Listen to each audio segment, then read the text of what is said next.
Well, that's the reference that I was making about the artistic director. He said, I'm going to lose something. He didn't really understand is that what you're going to lose to what you're going to gain is huge. It's absolutely huge. And, understand fear really comes from unknown, right? So when we don't know what's on the other side of the door, if we don't know what's down a dark alleyway, we have a tendency to react in a certain way. And a lot of times that reaction is fear, but it really comes down to not having the awareness of the thing or the person or the being that you fear.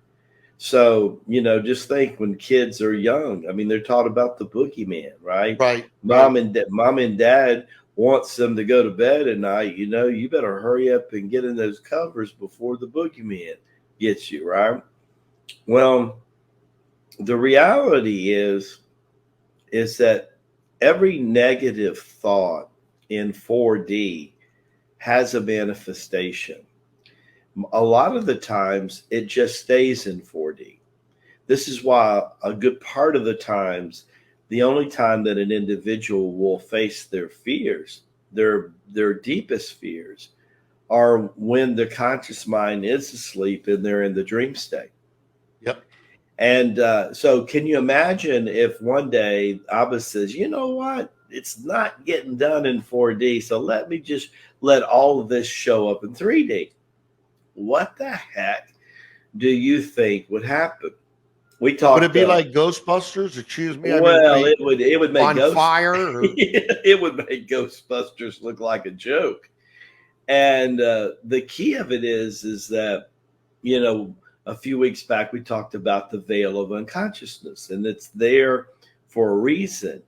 And if you're not prepared to truly see, then what you normally will see is what you give the most power to. So let's think for a second. In all fairness, if you're doing your mirror meditation right now and you're speaking out loud, see, we don't weigh all emotions and we don't weigh all thoughts the same. The thoughts and the feelings that we're fearful of, most of us give a lot more power to the things that we have a tendency to think are positive, right? This is, by the way, this is the difficult challenge when a person spiritually first starts to turn their life around, right? Because all of us have inner demons, but we also have inner angels. And we have light beings that are surrounding us all the time. You have a guardian angel, and you have angels that are there to support you all the time. But we don't give the same emotional gasoline to every thought and every feeling. And most people put a lot more energy into things like worry and into fear. Now, if you learn to detach yourself from fear, I didn't say notice get rid of fear. Watch what I said.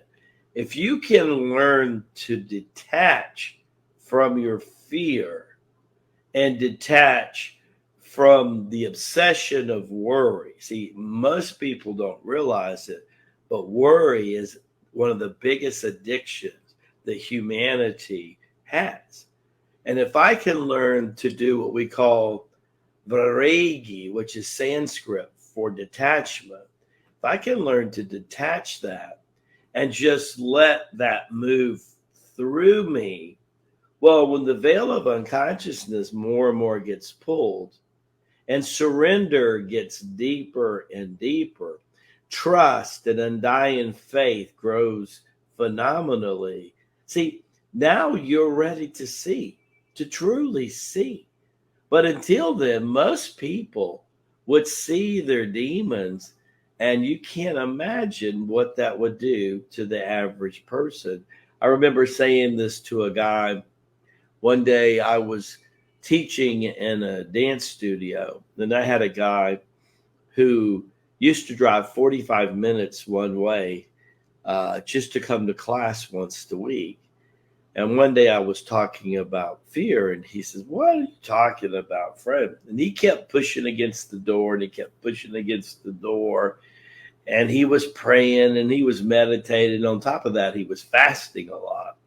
And man, fasting is real powerful because you can really uproot your spiritual energy and your grounding if you fast too aggressively, too clearly, right? And, and when you start to lose grounding, you're going to start to see 4D and 5D like really fast when that happens, right? So we want to learn to be rooted in our faith, trust in God Almighty, and surrender to His divine light and His divine will. And as we do, walking in His protection, now we're ready for total surrender and to have the veil of unconsciousness pull away.